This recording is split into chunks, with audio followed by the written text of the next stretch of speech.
आज हम relative pronoun that which के बारे में पुनः बात करेंगे।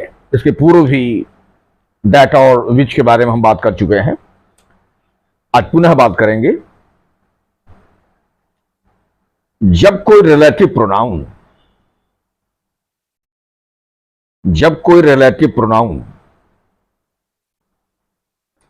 कर्म के लिए आ रहा हो,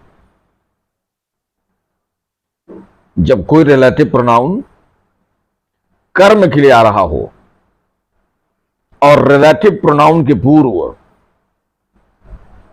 प्रेपोजिशन हो, अर्थात रिलेटिव प्रोनाउन प्रेपोजिशन का कर्म बन रहा हो, अब वो रिलेटिव प्रोनाउन कर्म के लिए प्रयुक्त हो रहा हो। ध्यान से समझिएगा, रिलेटिव प्रोनाउन कर्म के लिए प्रयुक्त हो रहा हो और उस कर्म के उस रिलेटिव प्रोनाउन के पूर्व कोई प्रेपोजिशन आ रहा हो, अर्थात रिलेटिव प्रोनाउन प्रेपोजिशन का कर्म बन रहा हो। जब कर्म के लिए आएगा तो कर्म ही बनेगा और उसके पूर्व प्रेपोजिशन के प्रयोग होने की स्थिति हो तो प्रायः यह देखा जाता है कि लोग इस वाक्य को तीन तरह से बना सकते हैं। तीन तरह से। एक, रिलेटिव प्रोनाउन के पूर्व प्रेपोजिशन को रखकर, विच के पूर्व, दैट के पूर्व कभी नहीं।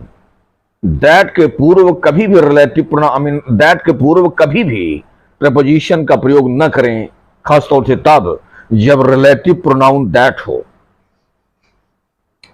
विच के स्थान पर हम दैट का प्रयोग करते हैं, लेकिन जब दैट रिलेटिव प्रोनाउन हो तो उसके पूर्व प्रेपोजिशन का प्रयोग न करें। विच के पूर्व प्रेपोजिशन का प्रयोग देखा जाता है, लोग करते हैं।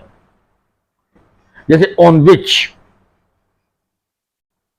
लेकिन ऑन दैट नहीं। यहां पर दैट जो के लिए आ रहा होगा, जिसे के लिए आ रहा होगा, इसलिए ऑन का प्रयोग इस अर्थ में रिलेटिव प्रोनाउन के रूप में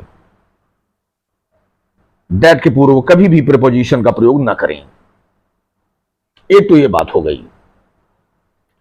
विच के पहले आप ऑन लगा सकते हैं और दूसरा तरीका क्या है, ऑन प्रेपोजिशन को वाक्य के अंत में रख दें। और दैट के साथ क्या स्थिति है, दैट के पूर्व आप प्रेपोजिशन लगा नहीं सकते, तो सदैव आपको प्रेपोजिशन को वाक्य के अंत में रखना होगा। दैट। और तीसरा तरीका क्या है, तीसरा तरीका यह है कि आप किसी भी रिलेटिव प्रोनाउन का प्रयोग न करें। अगर रिलेटिव प्रोनाउन कर्म के लिए प्रयुक्त हो रहा हो तो किसी भी रिलेटिव प्रोनाउन का प्रयोग न करें, न तो विच का प्रयोग करें, न तो दैट का। बस केवल प्रेपोजिशन जो लगना है उसे वाक्य के अंत में रख दें। ये तीन स्थितियां हैं रिलेटिव प्रोनाउन से जुड़ी हुई। यदि कोई रिलेटिव प्रोनाउन कर्म के लिए प्रयुक्त हो रहा हो और वह रिलेटिव प्रोनाउन प्रेपोजिशन का कर्म हो, तो ऐसी स्थिति में मैंने तीन स्थिति आपको बताया। या तो रिलेटिव प्रोनाउन के पूर्व प्रेपोजिशन लगा दें, जैसे विच के पूर्व मैंने कहा ऑन लगा लें, ऑन विच। दूसरी स्थिति यह है कि अगर आप विच की जगह दैट का प्रयोग करते हैं तो चूंकि दैट के पूर्व प्रेपोजिशन का प्रयोग मना है, इसलिए प्रेपोजिशन को वाक्य के अंत में रख सकते हैं। यह दूसरी बात हो गई। तीसरी बात यह हो गई कि आप इन दोनों रिलेटिव प्रोनाउंस का प्रयोग न करें और प्रेपोजिशन का प्रयोग वाक्य के अंत में कर दें। ये तीन स्थितियां हैं। इसी मैं एक आपको एग्जाम्पल दे देता हूं। The ladder on which I was standing, the ladder सीढ़ी, on which जिस पर, ये देख लें, on which, the ladder on which I was standing, जिस पर मैं खड़ा हुआ था, सीढ़ी जिस पर मैं खड़ा हुआ था, the ladder on which I was standing. ये जो लैडर है वो कर्म है, और इसी कर्म के लिए प्रीपोजिशन आ रहा है, रिलेटिव प्रोनाउन आ रहा है विच, और इस रिलेटिव प्रोनाउन के पहले आ रहा है ऑन प्रीपोजिशन, और इस ऑन प्रीपोजिशन का कर्म कौन है? विच। और विच किसके लिए आ रहा है? कर्म लैडर के लिए। The ladder on which I was standing began to slip, फिसलने लगी। जिस सीढ़ी पर मैं खड़ा था फिसलने लगी। The ladder on which I was standing began to slip. अब ये लैडर कर्म कैसे है, मैं ये सीधे कर दे रहा हूं। आई was standing on the ladder, आप देखें ऑन प्रपोजिशन का कर्म कौन है? Ladder. I was standing on the ladder, तो लैडर कर्म है वाक्य में। और दूसरा सेंटेंस क्या है? इट बिगैन टू स्लिप, सीढ़ी फिसलने लगी। It began to slip.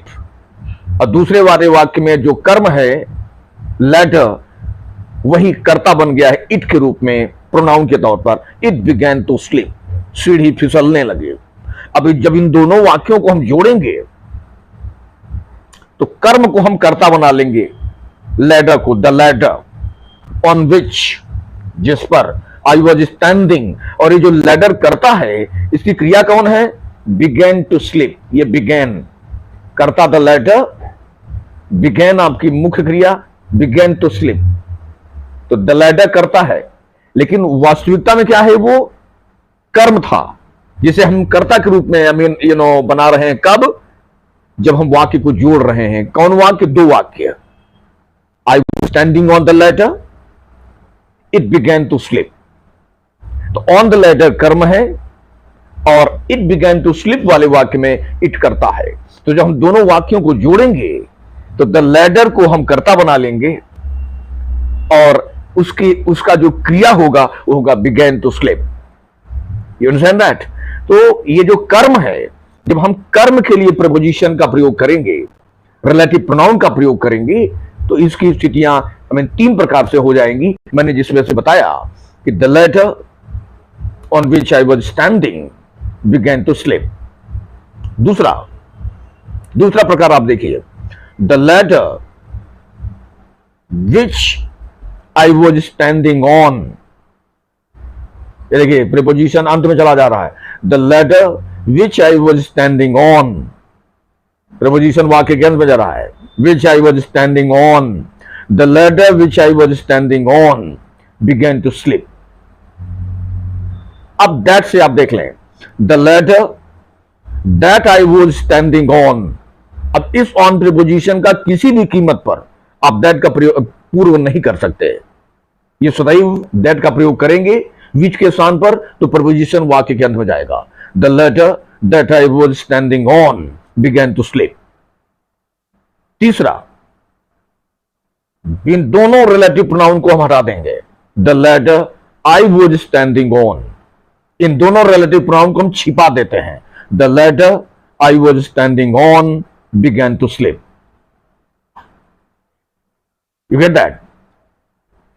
शेष एग्जाम्पल मैं वीडियो के डिस्क्रिप्शन बॉक्स में प्रेषित कर दूंगा। Thank you.